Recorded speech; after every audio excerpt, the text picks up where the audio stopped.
Então nós estamos na série de mensagens, irmãos, que é sobre o livro de Ruth. E hoje é a quarta mensagem. Sobre o livro de Ruth, fala sobre amor e amizade, né? A história de Ruth, o livro de Ruth, a história de Ruth, da sua sogra, é uma história que tem também, né, um relato que tem também como destaque, na verdade, essa questão do amor e da amizade, né? E Ruth, ela na verdade é um exemplo, além de amor, do que é um amor, do que é amizade. O primeiro princípio de hoje Ruth é um exemplo de amor, né?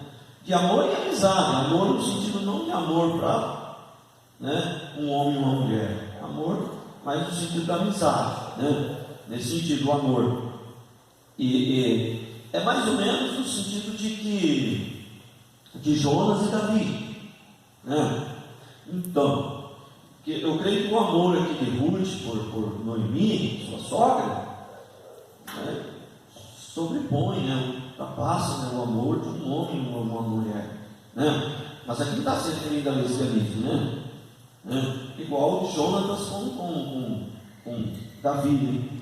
A própria Bíblia diz que o amor deles, né, era maior do que o amor por mulheres. E aí, né, os homossexuais pegam aquilo e falam: tá vendo? Homossexualismo pode, está na Bíblia. Como se o Jonas e Davi fossem homossexual, né? Então, lógico que era um amor, mas um amor no sentido de amizade, que não deixa de ser amor, né? Que é um amor maior ainda, né? Então, vamos ler aqui o que diz o texto. Na verdade, são duas situações parecidas, que o amor de Ruth com a sua sogra, né? Mas eu creio que esse amor também de Ruth com sua sogra, ele com certeza era um amor. Ela gostava da sogra, as duas gostavam, as duas decidiram uma ajudar a outra, decidiram acompanhar uma a outra, mas tinha muito a ver com um propósito, né? Que Ruth entendeu aqui que havia um propósito de Deus na vida das duas, porque tanto que ela fala: não, o meu Deus será o teu Deus. Quer dizer, quando ela afirma ali que ela seguiria a sogra para sempre, ela afirma: meu Deus será o Senhor. Então dá a entender que ela estava seguindo por causa de um propósito, por causa de Deus, né? E Jonatas com Davi também foi a mesma coisa. Jonatas, ele, apesar de ser o herdeiro por direito, né, que naquela época o filho do rei era que herdava o reino, e Jonatas era o filho de Saul, né? Só que é o seguinte: se Saul perdeu o reino, o filho também perdeu, né? Esse que é o problema, né? Entendeu? E Jonatas, ele já tinha entendido isso, que Davi era o escolhido. Então ele falou: se é o escolhido, nós temos uma aliança, vamos trabalhar junto para que você seja o rei. Isso é o verdadeiro amor, isso é verdadeiramente servir a Deus, né? Servir a Deus por amor é isso, sem nenhum interesse. Pô, mas eu quero o herdeiro do rei, e Deus escolhe Davi, e eu agora faço uma aliança com Davi, porque ele, né, é o escolhido de Deus, e eu vou servir a ele, vou fazer uma aliança com ele. Olha que coisa fantástica, né? Então esse é o verdadeiro amor. Essa é a verdadeira amizade. Não tem nada a ver com o amor de Hollywood, não tem nada a ver com o amor que é ministrado por aí. Infelizmente, quem mais fala de amor nesse planeta não entende nada sobre amor, não sabe nada sobre amor, não sabe o que significa o amor, não sabe o que é amor, nunca conheceu sobre amor, não pratica o amor, não vive o amor. É aqueles que mais falam sobre amor, infelizmente, né? Vamos ler o texto aqui, ó. Ruth 1, 14 a 17. Então de novo choraram em alta voz, melhor, em voz alta, é a ordem do texto. Então de novo choraram em voz alta. Orfa, com um beijo, se despediu de sua sogra, porém Ruth se apegou a ela, né? Puxa vida, mas, né, Noemi tinha duas noras, né? Ruth e Orfa. E você viu que a Orfa também gostava de Ruth, né? E a Orfa também gostava de sua sogra, de Noemi. E você viu que as duas eram boas noras, né? Elas não eram má. A Bíblia não fala que a Orfa era má, né? Mas existia algo em especial na tal da Ruth, né? O amor à sogra e o amor a Deus. E não tem como amar a Deus sem amar aqueles que Deus envia. Por isso que Jonas amou a Davi, porque ele entendeu que Davi era enviado de Deus. Não tem como amar a Deus, né, sem amar aqueles que Deus envia. E não tem como servir a Deus sem servir aqueles que são de Deus, né? Eu sei que as pessoas hoje também entendem errado sobre isso. Acha que tem que sair ajudando todo mundo, né? Aí o cara está pedindo esmola lá, o cara é um drogado, e ele fala que vai estar pedindo comida, na verdade não quer comer nada não, ele quer usar droga, mais droga, e a pessoa vai lá e acha que está fazendo uma grande obra de Deus, né? E a Bíblia diz o seguinte: aquele que der de beber um copo de água fria para alguém, por ser ele meu discípulo, de maneira nenhuma perderá o meu galardão. Você prestou atenção que o texto tem um detalhe importante? Por ser ele meu discípulo. Entendeu? Então, eu não quero nem questionar se a gente deve ajudar todo mundo ou não. Eu só sei dizer o seguinte, que não quero nem entrar nesse detalhe. Eu quero dizer que a Bíblia diz que você vai ter galardão por ajudar alguém por ser ele discípulo do Senhor, né? Porque se você ajuda também alguém que trabalha contra a obra de Deus, você pode ser um cúmplice, né, do pecado também, né? Então, né, você pode ser um cúmplice do pecado também. Então a gente tem que tomar cuidado também. Ah, dai a quem, não vê para quem, não sei lá, tem uma história aí que... Né?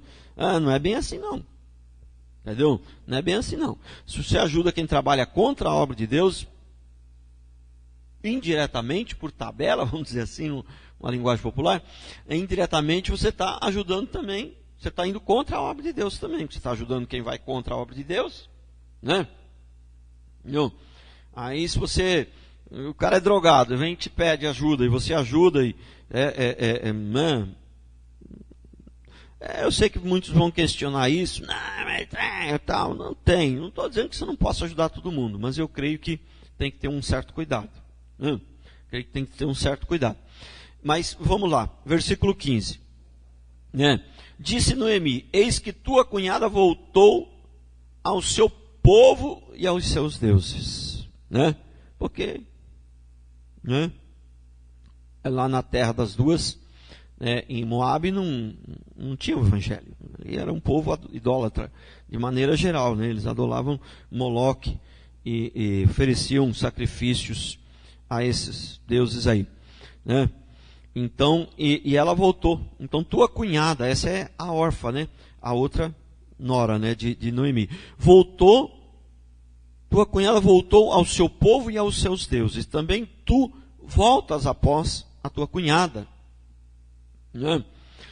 Versículo 16. Disse, porém, Ruth: não me inste para que te deixe, nem me obrigue a não seguir-te. Porque onde quer que fores, irei eu.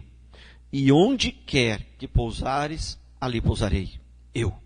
O teu povo é o meu povo. O teu Deus é o meu Deus. Né? E, versículo 17. Onde quer que morreres, morrerei eu. E aí serei sepultada. Faça, meu Senhor, o que bem lhe aprouve, se outra coisa não lhe seja a morte, me separar de ti. Irmãos, Ruth amou, isso que é o verdadeiro amor, isso que é a verdadeira amizade. Ruth amou uma senhora, uma sogra que não tinha mais nada para oferecer, que era velha, pobre, e tinha perdido tudo, e tinha morrido o marido, tinha morrido os 2 filhos, ela tinha perdido tudo, tinha perdido a dignidade, tinha perdido a esperança. Quando ela voltou para Israel, chamaram ela de Noemi, ela falou: não me chame mais de Noemi, né? Porque Deus, a minha vida se tornou amarga, né? Então, mas Ruth seguiu esta mulher. Então, este é o verdadeiro amor, esta é a verdadeira amizade, né? Quando o amor verdadeiro não busca o seu interesse. O amor verdadeiro, primeiro ele busca um propósito, depois ele busca servir, entendeu? O amor verdadeiro, ele sempre tem um propósito. Ele tem um propósito, entendeu? Então o amor ele vem em função de um propósito. Quem não entendeu que Deus tem um propósito na nossa vida, entendeu? Ele não vai amar verdadeiramente, né? Porque você ama a pessoa em função do propósito. Então, você sente que você nasceu para edificar uma família, entendeu? Uma família. Então, você escolhe uma moça, ou a moça, no caso, escolhe o rapaz, entendeu? E ela ama. Não é porque, não, esse cara vai me fazer feliz, né? Não, não, não. Aliás, quem não é feliz nem deveria casar. Quem casa para ser feliz, ele está errado. Ele deveria ser feliz para se casar. Porque quem é infeliz e casa para ser feliz, vai fazer o outro infeliz também, né?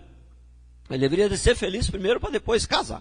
Então, mas a pessoa, ela entendeu que Deus tem um propósito na vida dele, edificar uma família e tal, papapá. Então ele vai amar ela em função desse propósito. E ele vai lutar e vai, né, fazer o melhor para ela, para o bem desse propósito, para que essa família, né, ele vai amar ela para que ela possa, né, viver bem, para que ela possa ter prazer e que possam viver em harmonia, para edificar essa família, entendeu? Então o amor, ele vem, primeiro vem um propósito, depois então vem o amor. Quem não tem um propósito na vida, quando o propósito é só ser feliz, essas ideias loucas aí, não tem amor verdadeiro, né? Isso aí não tem jeito. Né? O amor não procura seus interesses. Então, segundo princípio, o maior milagre é o amor. Este é o maior milagre. Não existe milagre maior que o amor. E o amor também, ele é o dom maior que existe. Amor é um dom, né? Amor é um dom. E a Bíblia diz que é um dom supremo, maior que existe. O dom maior que existe é o amor. O dom maior não é o de profecia, não é o de cura, não é de maravilhas, não é de fazer o monte sair de um lugar e para o outro, não é de ver anjo, né? O dom maior, a Bíblia diz que é o amor. E o maior milagre é o amor. É o amor. Entendeu? Porque de repente fazer uma oração e a pessoa ser curada, irmão, deixa eu falar uma coisa para você. Tem muita gente fazendo isso no mundo. Mas muito mesmo. Agora, amar igual Ruth amou a sua sogra, isso aí não é qualquer um, não. Isso aqui é pouca gente. Entendeu? Então, o maior milagre é o amor. Este é o verdadeiro milagre. Não é aquela história assim, dá o testemunho aí, mano. Conta um milagre aí. Eu tinha, né, uma empresa, estava falida, e agora a empresa recuperou, e eu estou com 3 empresas, e não tenho mais nenhum cheque sem fundo, e ainda Deus me deu mais 2 carros. Irmãos, bate palma aí pro irmão. O irmão, Deus fez um milagre na vida dele. E você, irmãzinha, chega aí. O maior milagre é o seguinte: eu não tinha amor no meu coração, eu odiava todo mundo. Agora eu amo minha esposa, eu amo meus filhos, e eu amo a Deus. Ninguém vai tirar mais esse amor. Muito bem, que bom que você ama agora. Conta a benção agora, conta o milagre agora. Como se o amor não fosse um milagre. Entendeu? Mas o amor é o maior milagre que existe. Não existe milagre maior do que o amor, o verdadeiro. Não estou falando do amor de Hollywood, estou falando e nem desse amor que muitos pregam por aí, que o mundo prega, e até mesmo as próprias igrejas evangélicas, né, entendem tudo errado sobre o amor. Então o amor é o maior milagre que tem. Mateus 24:12 diz assim: e por se multiplicar a iniquidade, o amor se esfriará de quase todos. Por que não tem amor? Por causa do pecado. Irmão, onde tem pecado não tem amor. Se você quer, quem ama anda em santidade. Primeira coisa para você amar, você tem que se arrepender dos seus pecados, entendeu? E procurar mudar de vida. Porque onde tem pecado não tem amor, porque as duas coisas não andam juntas. Pastor, mas então o ser humano não existe amor, porque o ser humano todo é pecador. Não, peraí. Nós temos que separar uma coisa. Todos nós, ninguém é perfeito. Todos nós somos pecadores, mas nós não vivemos na prática do pecado. Nós não temos mais prazer no pecado, correto? Nós estamos lutando contra o pecado. Nesse sentido, nós andamos em santidade. A gente não é perfeito, mas a gente não tem mais prazer no pecado. A gente está lutando para andar em santidade. Então, nesse sentido, nós temos santidade. Entendeu? Então, aonde não tem santidade, não tem amor, irmãos. Para amar, você tem que ter as duas coisas. Olha aqui, uma mesma fonte não pode jorrar água doce e água salgada. Correto? A mesma fonte pode jorrar água doce e água salgada? Não pode. Então, se não tem santidade, não pode ter amor, porque amor e perversidade, amor e coisa, não consegue ficar no mesmo lugar. Eles não conseguem andar junto. Não tem como andar junto. Então, se não tem santidade, não tem amor, irmãos. Né? Primeira coisa, olha o que diz o texto. Por se multiplicar a iniquidade, o amor se esfriar. Por que o amor esfria?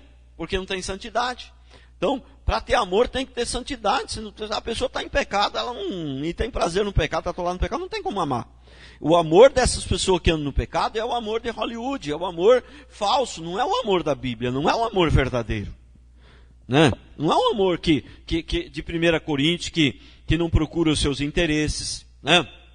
Tudo sofre, não procura seus interesses. O amor de Ruth por Noemi, e também o de Noemi por Ruth, com certeza, era esse amor aqui de Coríntios. Tudo sofre, não procura seus interesses. Que vantagem Ruth estava procurando em Noemi? Amar Noemi, fazer uma aliança daquela com Noemi. Qual que era a vantagem que Ruth estava tendo? Aparentemente, inicialmente, nesse mundo natural, nada. Porque, primeiro, ela não tinha nada para oferecer. E segundo, todo o amor de Ruth por Noemi, não tinha plateia para aplaudir. Não tinha ninguém para ver. Tudo que Ruth fez de bom na vida, não tinha plateia. Deus resolveu contar a história dela, mas até então ela não sabia que a história dela ia ser contada. Não tinha plateia para ouvir. Esse é o amor verdadeiro. O amor verdadeiro é quando não tem ninguém para bater palma, não tem ninguém vendo, não tem ninguém para aplaudir, não tem ninguém para elogiar. Mas você está lá, eu amo, né? E você está vivendo o amor. Esse é o amor da Bíblia, né? E o amor, irmãos, ele não é um sentimento. Embora o amor também envolve sentimento, mas ele não é um fim em si mesmo, um sentimento. Né? Não é, o amor não é um sentimento, ainda que envolva também sentimento. O amor, ele é uma decisão. Entendeu? A Bíblia fala que o amor é um caminho. Um caminho, o que é? Um caminho, primeira coisa, o caminho fala de uma decisão primeiro e depois de um percurso. Entendeu? Caminho, primeiro você tem que escolher, porque caminhos, né, tem muitos. Né? Mas o caminho que leva a Deus é um só. Aliás, Deus é o caminho, né? Não existe um caminho que leva a Deus. Deus é o caminho.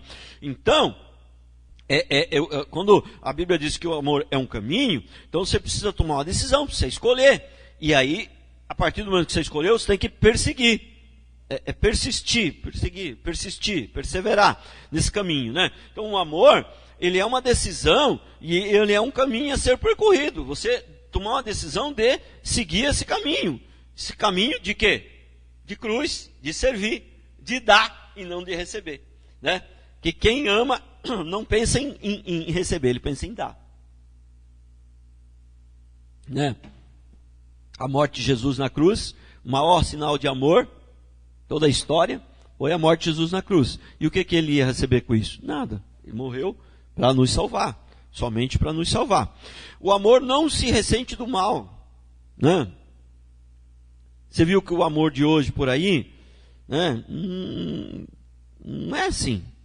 Ele se ressente do mal. Né? Ama, amanhã depois já não ama mais. Né? Não tem jeito de amar hoje e amanhã não amar mais. Né?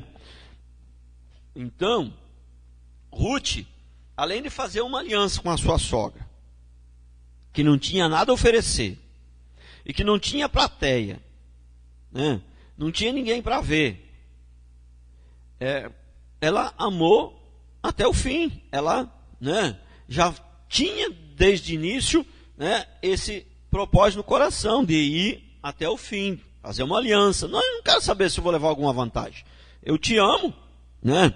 E nada vai nos separar, porque Deus tem um propósito na minha vida, nas nossas vidas. Né?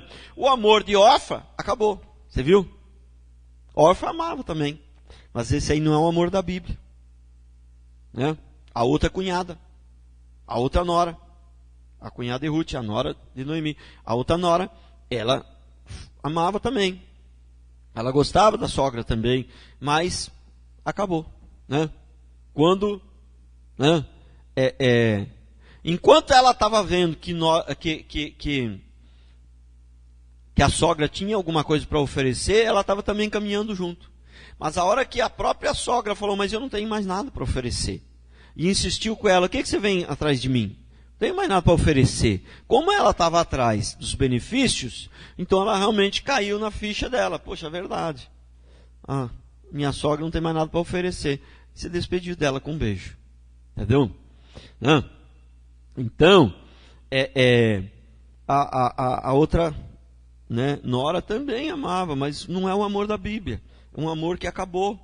Um amor que buscava interesse. Não é um amor que não procurava interesse. É um amor que buscava interesse. A hora que a sogra não tinha mais nada para oferecer, ela simplesmente abandonou a sogra, né? A outra nora, né, a órfã. Mas Ruth, não. Ruth se apegou em função do propósito e em função do amor mesmo que ela tinha por aquela sogra, né? E uma coisa assim que eu acho, né, chega a ser assim deprimente, né? Por exemplo, os irmãos todos conhecem, né, o Criança Esperança, né? Criança Esperança, parece que já tem até mais de 30 anos, que começou foi o Didi, né? Os Trapalhões. E a Globo promove isso daí, né? Né, para ajudar as crianças, né? E é um grande evento que mobiliza, né, a Rede Globo toda e muita gente que se envolve. É um evento grandioso que eles realmente mobilizam, né? Mas você vê, eu estive observando com bastante cautela, e você vai concordar comigo, se você prestar atenção, você vai ver que o que eu estou falando é verdade, né? Se não for todos, mas 99,9% das pessoas da Globo, das pessoas envolvidas nesse Criança Esperança, para juntar dinheiro para ajudar a criança, né? São as mesmas que são a favor do aborto, de matar outras crianças. Você vê que a contradição é tão grande, né? É uma coisa tão absurda. Observa para você ver. São as mesmas que pregam sobre o aborto. Entendeu? E aborto é assassinato de criança. Entendeu? Porque a criança, ela está no ventre, ela está, né? Hoje, antigamente, a gente não tinha essa noção tão... Hoje, como tem exames tão sofisticados, que você percebe que uma criança, com 2 meses, ela já é uma criança normal. Né? Estava vendo aí a irmã aqui da nossa igreja, que mora lá em Roseira, está grávida, né? E vendo o exame lá, e vendo eles conseguem com um exame feito com 2 meses e pouco, entendeu? Põe na tela, não só no exame, né? Põe na tela, no vídeo, né? E multiplica o tamanho ali, o negócio. Irmãos, dá para ver a criancinha já está perfeitinha. Ela tem já os bracinhos, ela tem tudo. É uma coisinha minúscula, né? Mas só que eles põem uma aparelhagem ali que aumenta de tamanho. Aí dá para você ver. Entendeu? A criança com 2 meses e pouquinho. Acho que 2 meses e 1 semana tinha quando fez o exame, irmão. Está tudo perfeitinho. Antigamente a gente não sabia disso, né? Porque não tinha esses exames tão sofisticados, essas coisas assim, né? Hoje a gente sabe disso. Né? E esse povo mais culto sabe disso mais do que nós. Né?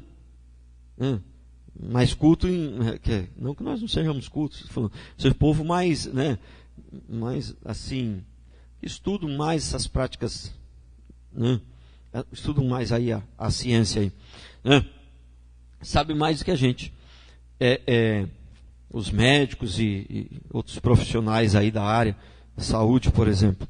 Então, mas veja bem como é que faz. Promove um evento para ajudar a criança, mas ao mesmo tempo é a favor de assassinar crianças inocentes. Olha que coisa. Veja bem se isso é amor. Então a questão não é fazer o bem. A questão é qual a motivação que você está fazendo. Entendeu? Então está cheio de gente fazendo o bem aí, que vai queimar no fogo do inferno e vai fritar igual linguiça. Se não se arrepender. Porque enquanto estiver vivo, tem chance de se arrepender.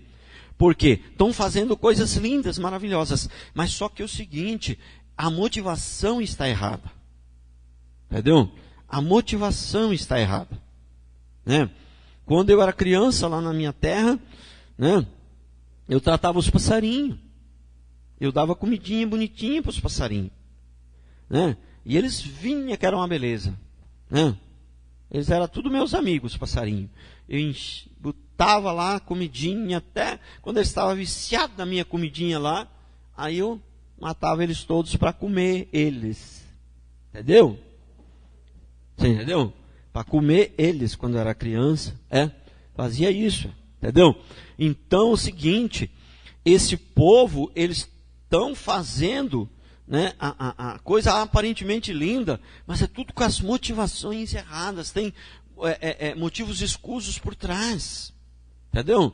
Então, você veja bem, criança e esperança para ajudar as crianças, mas ao mesmo tempo são a favor do aborto. E você prestar atenção, pode ser que seja alguma exceção, mas é 99,9% desse povo que é a favor, que ajuda ali no Criança Esperança, a maioria da Globo, né, e tal, participa, outros que não são da Globo, mas que vão para participar também, a maioria são a favor do aborto. É uma contradição, é uma coisa diabólica, irmãos. É uma coisa diabólica. Aqui, ó. Terceiro princípio. Só quem ama é grande. Ninguém pode ser grande, irmão, se não tiver amor. Só o amor faz alguém ser grande. Não existe ninguém grande, verdadeiramente grande, que não ame. Porque só o amor verdadeiramente engrandece o homem. Só o amor, né? Ruth 4,15 diz assim: Ele será restaurador da tua vida, consolador da tua velhice, pois tua nora que te ama o deu à luz, e ela te é melhor do que 7 filhos, né? Louvado seja Deus. Uma nora que é melhor do que 7 filhos, ela deu aí um neto para essa sogra, que veio depois ser o pai de Jessé, que é o pai de Davi, que é a genealogia de Jesus, né? Já foi ensinado sobre isso. Então, irmãos, veja bem, esta é realmente uma mulher verdadeiramente grande. Uma mulher, né, uma moça ainda, né, a sogra, a nora, que é melhor do que 7 filhos. Isso é ser realmente grande. Mas qual que era? Por que ela se tornou tão grande? Por que ela se tornou uma pessoa tão importante? Porque ela amou de verdade. Alguém que não tinha nada para oferecer, porque ela amou enquanto não tinha ninguém para ver. Aliás, ninguém não é bem certo, né? Não tinha ninguém desse mundo, mas tinha Deus vendo, né? Tinha Deus vendo. Então presta atenção. Tá cheio de gente aí deixando de ir na igreja para não perder tempo, para ter sucesso, para ser grande, para buscar grandeza. Tá cheio de gente aí que abre mão de ter filhos para buscar grandeza, para ser grande. Tá cheio de gente aí que tem filhos deixando eles na creche para buscar o sucesso, para buscar ser grande. Mal eles sabem que o segredo para ser grande é amar os seus filhos de verdade, é dar educação, é criar os seus filhos bem criados, é amar a sua família, né? É ser feliz nas coisas pequenas, dar valor às coisas pequenas, né? Amar aqueles que não têm nada para te oferecer. Só isso vai fazer de você alguém verdadeiramente grande. Entendeu? Mas as pessoas deixam de fazer essas coisas para buscar o sucesso, para buscar a grandeza. Mal sabem eles que a grandeza está nessas pequenas coisas, né? Mal sabem eles que a verdadeira grandeza está nessas pequenas coisas, né? E quantas não são as mulheres que abandonam seus filhos nas creches para obter sucesso, para buscar deixar o seu nome na história, né? Para ser grande, para deixar o seu nome na história, para conquistar coisas grandes, né? Mal sabem eles que o seu nome será esquecido, porque a Bíblia diz que o nome dos ímpios será esquecido.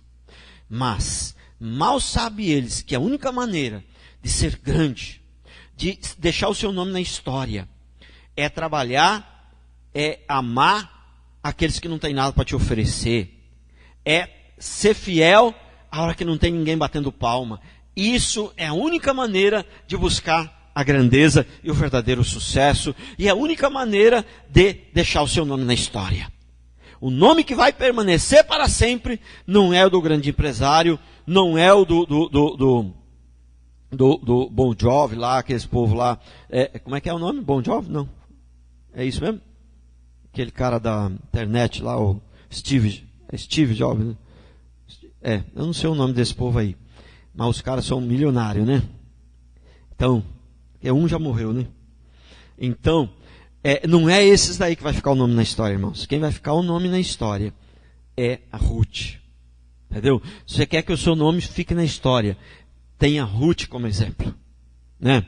Não tenha sabe, esses homens grandes, entre aspas, que são grandes para o mundo, mas o mundo vai perecer, irmãos. O mundo vai perecer. Pessoas, né, deixam de, irmãos, a coisa mais sublime, mais maravilhosa é a criação dos filhos, é a edificação de uma família. Isso sim pode te tornar grande diante de Deus e diante de todos. Isso é a maior missão que nós temos aqui na terra, entendeu? É servir a Deus e edificar uma família que serve a Deus. Isso é ser grande aqui na terra. Ruth não procurou grandeza, né? Ruth em momento algum procurou grandeza. Mas se você for observar, os grandes homens de Deus não procuraram grandeza. Eles não procuraram. Salomão, que foi um homem, apesar de que no final da vida dele também, né, as coisas não foram muito bem, mas assim, a Bíblia diz que nunca houve nem nunca haverá um homem tão rico como Salomão, e ele não pediu dinheiro.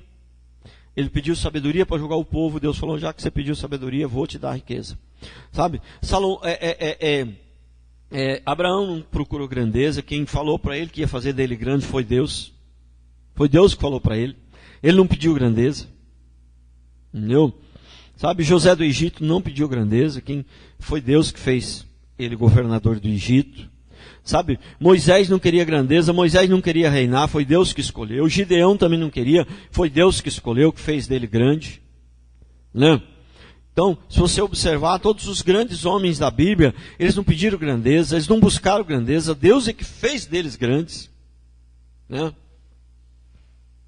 Davi não buscou grandeza, Davi não queria reinar. Né? Foi Deus que escolheu ele, foi Deus que fez ele grande. Entendeu? Todos os homens de Deus, mas pessoas abrem mão, né, de ser fiel para ter sucesso. Né? As pessoas abrem mão de ser fiel para ter sucesso. Mal sabe que o maior de todos os sucessos está em ser fiel. As pessoas abrem mão de ser fiel para ser grande. Mal sabe eles que a única maneira de ser grande, verdadeiramente grande, é sendo fiel. É sendo fiel. O resumo da lei é amar a Deus sobre todas as coisas e ao teu próximo como a ti mesmo. Este é o resumo da lei. Então, não tem grandeza sem amor. Não existe grandeza sem amor.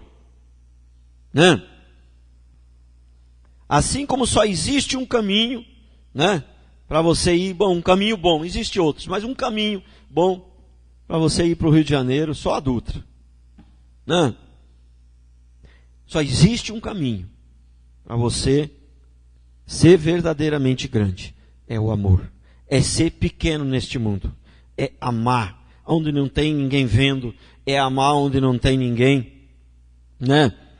Irmãos, tem pessoas... Tem uma diferença muito grande em amar e gostar. Tem algumas pessoas que judiam muito de mim, viu, irmãos? E eu falo para você, não tem como gostar, não. Ai, que alegria. Vamos passear junto, vamos para a praia, vamos passear. Ai, que alegria, mas a pessoa só me dá catucada, só me judia, só me coisa, entendeu? Então, não tem como gostar. Quem gosta de apanhar é mulher de bandido, eu não sou mulher de bandido. Entendeu? Não tem como gostar, não tem como ter prazer em estar junto. Mas eu decidi amar. Decidi amar. Entendeu? Eu decidi amar. Você não tem pessoas assim na sua vida? Eu creio que todos têm.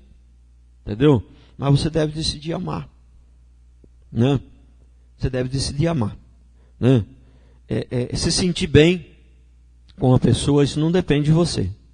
Né? Mas tomar uma decisão de amar depende só de você. Depende só de nós. Entendeu? Por isso que eu disse, amor depende só de nós. Porque o amor não vai pedir nada em troca. Gostar não depende só de mim. Para mim gostar de alguém, a pessoa tem que me dar alguma coisa em troca. Não é que eu vou gostar de alguém que só me dá pancada. Né? Então, mas o amor não. O amor depende só de mim, porque o amor não procura interesse, eu não estou querendo nada em troca, ele depende só de mim. Eu decido e pronto, e acabou. Né? O amor decide só de mim. Então, as pessoas abrem mão de ser fiel para ter sucesso. As pessoas abrem mão de ser fiel para ser grande. Né? E ser fiel não é fazer mal feito, não. Né? Ser fiel é fazer bem feito. Estava ouvindo agora, esses dias o pastor Rodrigo falando lá para o Anderson que tinha que fazer as coisas, você tem que fazer bem feito. Entendeu? Então, e ser fiel é isso, é fazer bem feito. Mas, nem todos que fazem bem feito são fiéis. Né? Mas é impossível ser fiel sem fazer bem feito. Se você quer ser fiel, você tem que fazer a coisa, tem que fazer bem feito, você tem que dar o seu melhor, você tem que se dedicar. Porque isso é ser fiel. Né? É ser fiel. Então, quarto princípio. Perdão. Quarto princípio. O único jeito de servir a Deus é servindo os nossos irmãos. Não existe outro jeito de servir a Deus. Não existe outro jeito. Por vários motivos, mas eu vou dar um só aqui, que é o mais importante. Né? Atos 17, 24 e 25. O Deus que fez o mundo e tudo que nele existe, sendo ele Senhor do céu e da terra, não habita em santuários feitos por mãos humanas. Nem é servido por mãos humanas, como se de alguma coisa precisasse, pois ele mesmo é quem a todos dá vida, respiração e tudo mais. Então, Deus não habita em santuário feitos por mãos humanas, e Deus nem pode ser servido por mãos humanas. Sabe por quê? Porque Deus é perfeito, e o ser humano, ele não aceita nada que não seja perfeito, e não existe ser humano perfeito. Então, o único jeito de você servir a Deus é servindo ao seu irmão. Entendeu? Servindo aos nossos irmãos, Deus recebe para ele o que nós fazemos para o nosso irmão. Se eu amo o meu irmão, Deus recebe para ele também esse amor. Sabe? Se eu dou uma oferta para o meu irmão está precisando de ajuda, e eu vou lá e compro um remédio para o irmão, entendeu? Deus recebe para ele também essa oferta. Por quê? Porque a Bíblia é bem clara. Mateus 25, 34 a 40. Então dirá o rei aos que estiverem à sua direita: vinde benditos de meu Pai, entrai na posse do reino que vos está preparado desde a fundação do mundo. Porque tive fome e me destes de comer, tive sede e me destes de beber, era forasteiro e me hospedastes, estava nu e me vestistes, enfermo e me visitastes, preso e fostes ver-me. Então perguntarão os justos: Senhor, quando foi que te vimos com fome, te demos de comer, ou com sede, te demos de beber?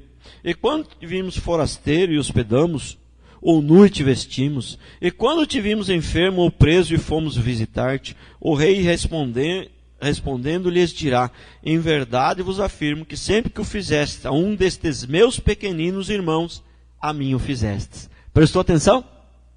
Prestou atenção? Não tem jeito de servir a Deus diretamente. Só tem um jeito de servir a Deus, é servindo os nossos irmãos. Mas tem gente que acha que não precisa vir na igreja, que ele pode ser crente sozinho, na casa dele, o negócio dele é direto ele com Deus. Esse povo não é crente, esse povo não entendeu nada. não entendeu nada. Se não se converter, vai acabar indo para o inferno. Entendeu? Acabar indo para o inferno. Não porque ele não está na igreja, não porque é a igreja que salva, porque quem salva não é a igreja, quem salva é Deus. Entendeu? Mas quem é salvo por Deus entende que ele é a igreja, que ele faz parte da igreja, e que a igreja que somos irmãos e que somos uma família, e ele vai gostar de estar junto. Né? Então, Ruth serviu a sogra quando ninguém estava vendo. Deus recebeu para ele. Né? E o mais interessante é o seguinte: a sogra insistiu para ela voltar para Moabe. Né? A sogra era a sua líder espiritual. Entendeu? Sabe? E hoje em dia, você não pode falar mais nada para, sabe? Os crentes de hoje, sua grande maioria, não são todos, mas a sua grande maioria, você não pode falar mais nada. Se você olhar de cara feia, eles já não voltam mais. Entendeu? Você falou uma coisa meio distorcida, que você até foi de Deus mesmo, que era para repreender mesmo, era preciso repreender, não queria mais. Ou então, se você, de repente, foi meio infeliz ali, acabou falando ali sem que, né, não avaliou bem o que queria falar, mesmo amando os irmãos, porque acontece com qualquer um. Eu amo meus irmãos, mas acontece, a gente é ser humano, de repente, na hora de um descuido, você pode falar uma coisa meio infeliz que não foi muito legal. Bom, já não volta mais. Entendeu? Então, a pessoa parece estar fazendo um favor para o pastor, parece estar fazendo um favor para Deus vir na igreja. Né? Tem que ser tratado a pão de ló para poder ficar na igreja. Entendeu? E o que a sogra, que é a líder espiritual dela, falava? Não vem não, que não compensa. Se andar comigo, eu não tenho nada para oferecer. Entendeu? Mas Ruth entendeu que a sogra não tinha nada para oferecer nesse mundo, materialmente. Mas no sentido espiritual, a sogra tinha muito para oferecer. Né? Tinha muito para oferecer. Né? E Deus tinha um propósito na vida dela através daquela sogra. Né? Ruth entendeu isso. Né? Então, você vê que isso aqui também me faz lembrar quando Jesus pregou uma palavra mais dura. Lá no Evangelho de João, fala que Jesus pregou uma palavra mais dura e eles foram todos, os discípulos, a multidão, foi tudo embora, só ficou os 12. Me faz lembrar. E Jesus não ficou paparicando os 12. Olha, vocês não vão não, hein, por quê? Não. Jesus falou, e vocês? Foi tudo embora. E vocês, querem ir também? Né? Aí Pedro se levanta e diz, não, Senhor, nós não vamos não, porque a gente não tem pão disso, só tu tens as palavras de vida eterna. Né? Entendeu? Então, a sogra ainda insistiu para ela ir embora, ela não quis. Né? Então, esta realmente servia a sogra. Né? Ruth decidiu servir a sogra, porque a sogra não tinha nada para oferecer. Aparentemente não, né? Lógico que tinha, né? Porque ela era uma mulher de Deus e Deus tinha um propósito naquilo. Mas aparentemente, nesse mundo natural, ela não tinha nada para oferecer. Mas Ruth decidiu servir a sogra e decidiu ter uma aliança ainda com a sogra. Assim como foi parecida a situação, né? Uma aliança de amor e de amizade, sem ser, não tem nada a ver com marido e mulher, mas uma aliança de amor e de amizade, muito parecida essa aqui com a aliança que Jonatas fez com Davi, né? De amor e de amizade, né? Para servir ao irmão, sabendo que Deus tem um propósito na vida do irmão. Jonatas percebeu que Deus tinha escolhido Davi, então por causa do propósito, né? Ele amou a Davi, fez uma aliança com Davi, né? Para que o propósito de Deus na vida de Davi se cumprisse, e ele seria então participante nesse propósito, ele seria, né, teria cooperado, né? Já pensou? Deus tem um propósito na vida de alguém, né? E você chegar lá no céu, você foi participante, você ajudou naquele propósito, você estava lá, né? Ninguém viu, ninguém aplaudiu, mas você serviu a Deus, né? E o propósito de Deus se cumpre ali, né? Então na vida da pessoa acaba se cumprindo na sua vida também. Né? Porque quando você serve alguém por causa de um propósito, o propósito se cumpre na vida da pessoa e se cumpre na sua vida também. Então, quando a gente está numa igreja, a gente não está... Irmãos, vou falar um negócio para você. Eu acabei de falar aqui. Tem gente que eu não morro de amores. A pessoa não me trata tão bem. Entendeu? Mas eu decidi amar. Entendeu? Então, o que acontece? A igreja, muitas vezes é assim também. Pode ser que tem gente que não trate você tão bem, né? E muitas vezes o pastor nem é aquela pessoa tão amável. Né? Mas se você está ali por causa disso, né? Você vai procurar uma saída ali para ir buscar uma igreja que o pastor seja amável e de repente a pregação dele é uma mentira, entendeu? Então, sabe, você tem um pastor que é amável, que te ama, que te trata bem, e vice-versa, eu também tenho ovelhas que me amam, isso é bom, isso é ótimo, né? Eu acho que todo o pastor e todas as ovelhas deveriam se esforçar para amar e para tratar bem as pessoas. Mas isso não é o motivo que nos une. O motivo que nos une tem que ser a palavra de Deus verdadeira e o propósito de Deus nas nossas vidas. Perceber, não, Deus tem um propósito na vida dessa pessoa aí, e nós vamos ajudar a ser servo de Deus para que esse propósito se cumpra, né? Vamos trabalhar junto nesse propósito, vamos, né, edificar junto, porque todos nós receberemos a nossa recompensa se ajudarmos ao propósito se cumprir. Por que Jonas, né, entendeu que Davi era escolhido para o rei e ele fez essa aliança? Porque ele falou, não, o propósito se cumpre na vida de Davi, nós estamos com ele, nós vamos receber o prêmio junto. É isso que ele entendeu. Então,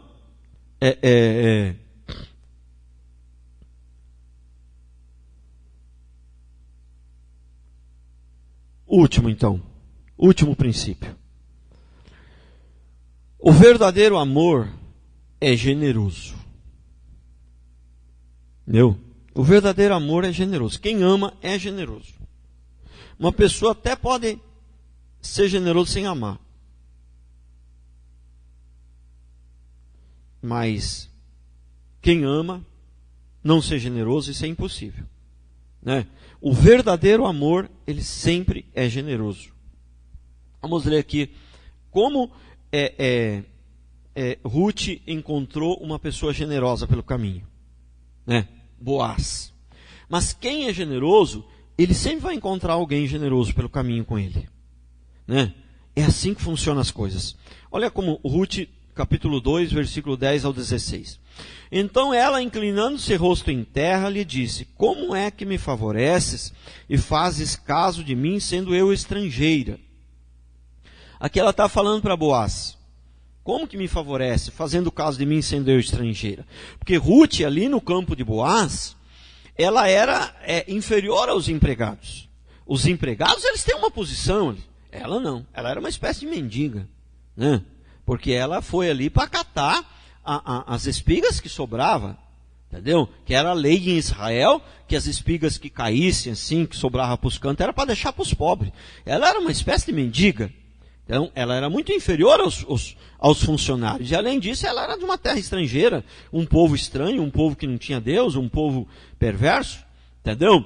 E então ela muito se admira como que aquele Boaz foi tão generoso com ela, sendo ela estrangeira e ele fazendo, né, sendo misericordioso com ela. Continuando a leitura, versículo 11. Respondeu Boaz e lhe disse, aqui está o segredo, bem me contaram tudo quanto fizeste a tua sogra, depois da morte do teu marido, e como deixaste a teu pai e a tua mãe, e a terra onde nasceste e vieste para um povo que dantes não conhecia.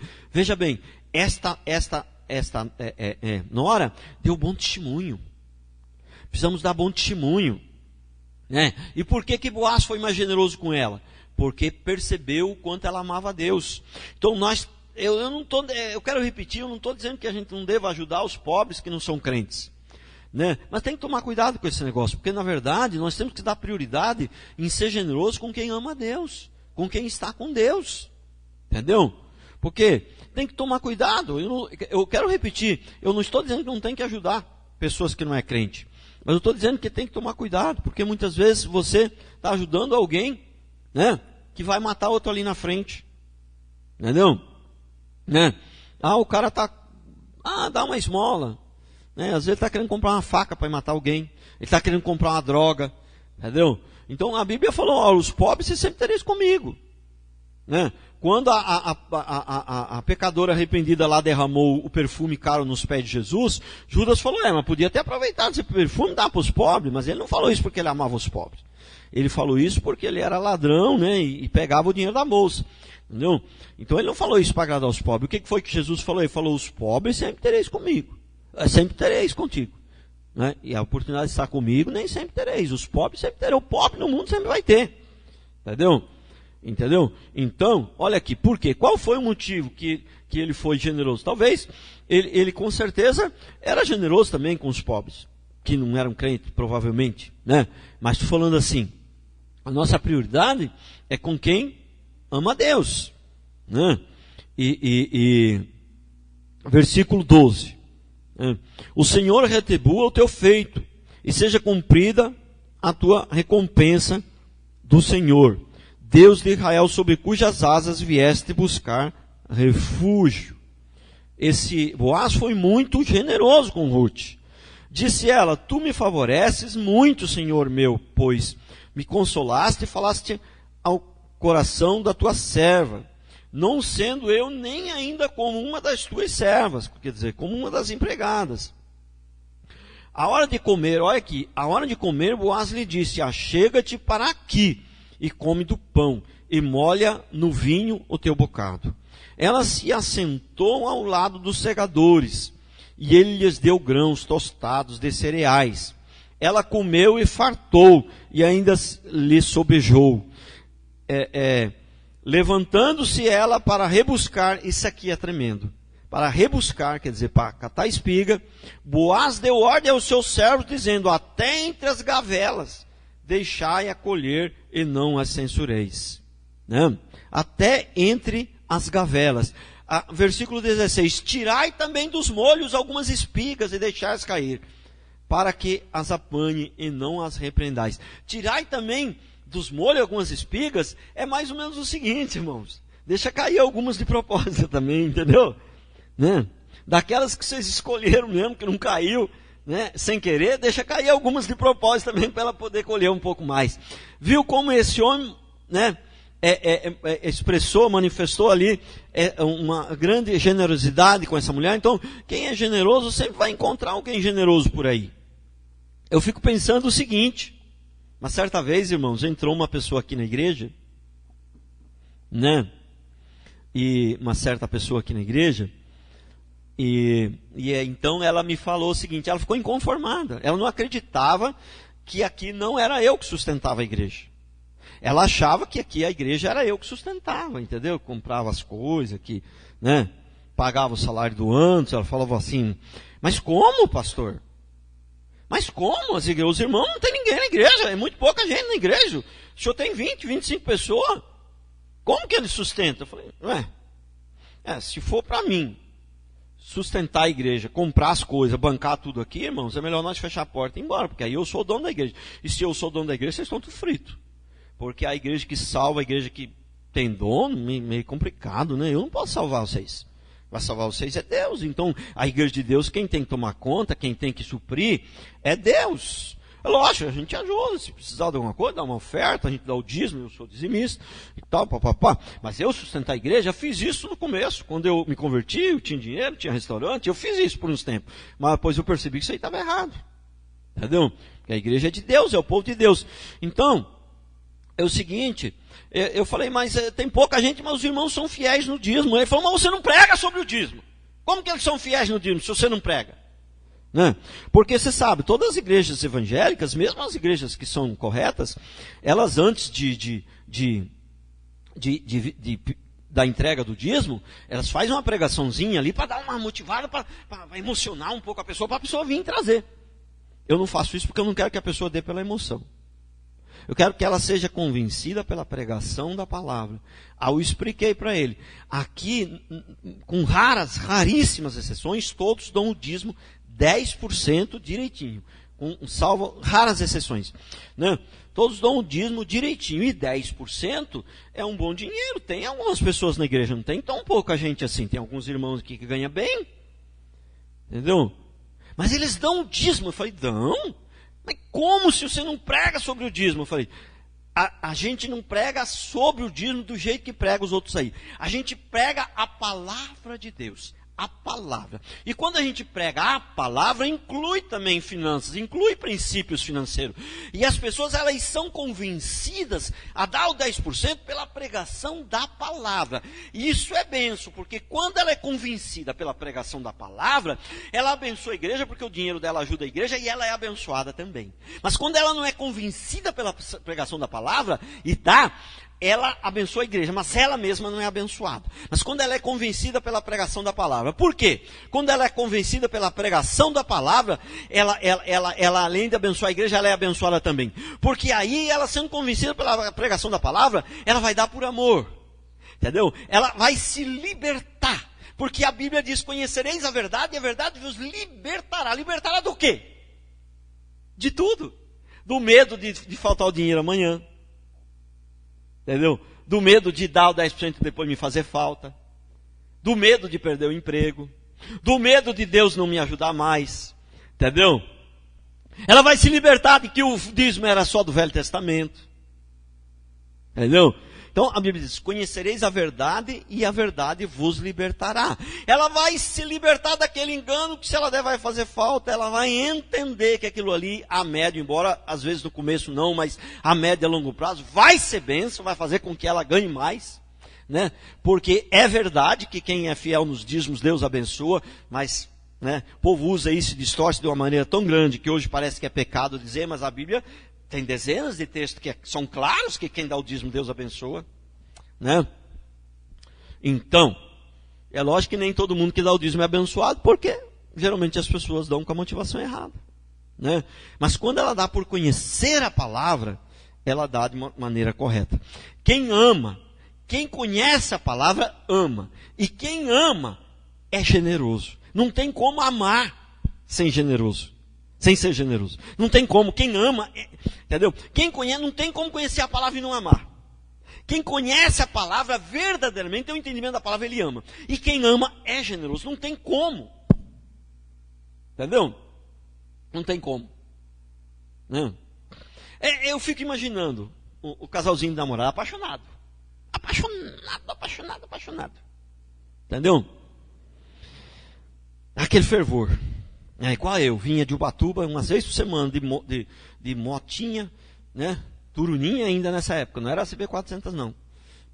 Era pobre ainda nessa época. Depois né, que eu casei, que eu comprei os restaurantes. Entendeu? De Turuninha arriscando a vida. A estrada lá não tinha, era neblina, não tinha a sinalização, não tinha nada, irmãos. Não tinha nada. Arriscava a vida para vir em Guará namorar a Carol. Né? Então eu fico pensando, a pessoa está apaixonada. E aí,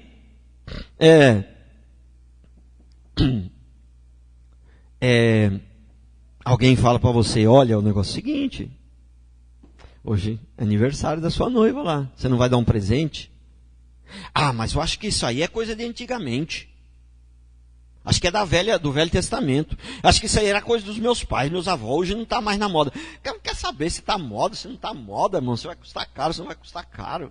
Eu não quero saber. Quem ama, ele quer abençoar, irmão. Quem ama é generoso. Entendeu? E assim era, né? Ruth, ela é generosa. É generosidade, embora o texto em relação a Ruth não fala tanto de dinheiro, mas ela é generosa no sentido de amar e dar a sua vida pela sogra. E a sua vida para Deus. Né? E aí ela encontra um cara generoso em todas as áreas. Esse Boaz foi muito generoso com ela. Né? Ele ainda né, se casou com ela e fez o resgate, né, que ele era o parente próximo que poderia resgatá-la. Né? E fez o resgate ainda. Então, quem é generoso, põe na sua cabeça, sempre vai encontrar alguém generoso pela frente, mais cedo ou mais tarde. Mas uma coisa, um detalhe muito importante aqui também, ó. Né? A sogra chamava a nora de filha. Né? Que coisa, né? E o que passa esse sentimento de filha? Né? O que significa quando você chama alguém de filha? Significa o seguinte, olha, se depender de mim, nós estamos juntos para sempre, eu vou te servir. Agora, aí tem coisa que não depende da gente, né? Mas se depender de mim, nós estamos juntos, eu não vou te abandonar nunca, porque filho não se abandona. Entendeu? Agora, lógico que tem situações que não depende da gente, né? É o próprio Deus que move e as coisas acontecem, né? Ou então o capeta mesmo, às vezes, né? Mas tem coisas que é o próprio Deus também. Mas quando a gente trata alguém de filho, é porque a ideia é essa, estamos juntos para o que der e vier. Só Deus pode separar a gente, né? Só Deus, eu não estou preocupado se eu vou ter prejuízo em andar com você. Nós vamos andar juntos. Se eu tiver que perder, nós vamos perder. Se vamos ganhar junto. Se nós perder, vamos perder junto, né? Esse é o relacionamento quando se chama alguém de filho, né? E eu acho interessante porque, como eu estava dizendo, aqui é uma igreja tão pequena, né? E agora que melhorou um pouco, que está chegando esse povo, né? Está chegando esse povo, entendeu? Mas irmãos, deixa eu falar uma coisa para você. Não falta nada aqui na igreja, entendeu? Tudo que a gente tem precisado, só que tem que andar conforme o coisa. A gente administra direito, a gente não abusa. A única coisa que a gente abusou um pouco foi a bateria, né, Anderson? A bateria não tinha o dinheiro todo para comprar, só tinha metade. Deus já está provendo, entendeu? Só tinha metade. Então, uma igreja com pouca gente, né? Tem despesa, igreja, irmãos. Tem despesa. Tem despesa. A gente olha lá a lista. Nossa, mas da onde que saiu tanta coisa, meu Deus, né? Tem despesa. Não é só aluguel, salário do Anderson, não. Tem imposto para pagar, tem, né, luz, água, tem as coisas da salinha. Tem gente que às vezes precisa ajudar, né? Na maioria das vezes não é da nossa igreja, as pessoas que precisam ajudar, né? Mas de fora. E a gente, uma igreja tão pequena, nós temos ar-condicionado, irmão. Sabe quanto custa um ar-condicionado instalado? Teve que trocar o poste, entendeu? Compramos coisas, esse som aqui, há um ano atrás a gente trocou tudo, gastamos aqui acho que 4, 5 mil reais só em sessão. A bateria também foi quase 5. Uma bateria dessa é quase 10 mil se comprar nova, mas é usadinha, né? Usadinha, mas tá boa. Entendeu? Então, é o seguinte, irmãos, Deus, se a gente é generoso, Deus é generoso com a gente. É simples assim, né? Então, o verdadeiro amor traz generosidade, né? Conhecereis a verdade e a verdade vos libertará. Quando a gente conhece a Bíblia, a gente se liberta da incredulidade. E a gente passa a ser generoso porque a gente sabe que Deus, que vale a pena. Amém?